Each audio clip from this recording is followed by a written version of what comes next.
Uzun müddətdən sonra, uzun illər ərzində belə bir səfər olmamışdı. İlk dəfədir Nikol Paşinyan səfər etdi Türkiyəyə, rəsmi səfər və bu gözlənilən idi. Artıq mesajlar da verilmişdi.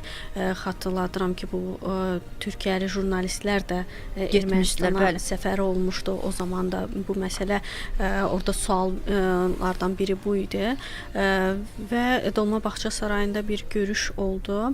Əslində Türkiyə 1991-ci illərdən elə bu işğal faktoru yaranan zamandan ilk Ermənistanı işğalçı olaraq tanıyan dövlət olub, Azərbaycanın daim yanında olub və işğal faktorunu tanımaqla bərabər bütün diplomatik əlaqələrini, sərhədlərini tamamilə bağlamışdı Ermənistanla ta ki 2021-ci ilə qədər və həmin dövrdə də yenə də Azərbaycanın daim yanında olmuş, beynəlxalq arenada da Türkiyə Ermənistanın bu işğal faktorunu demək olar ki 30 ilə yaxın müddətdə Azərbaycanın yanında olaraq bəyanatlara qoşulmuşdu, birgə səsləndirmişdi bunu hər yerdə və 2021-ci ildə artıq Azərbaycan tarixi zəfər əldə etdikdən sonra Vətən müharibəsində 20-ci ildə və bunu zəfəri də Türkiyə Respublikasının Cümhuriyyəti ilə birgə onların da dəstəyi ilə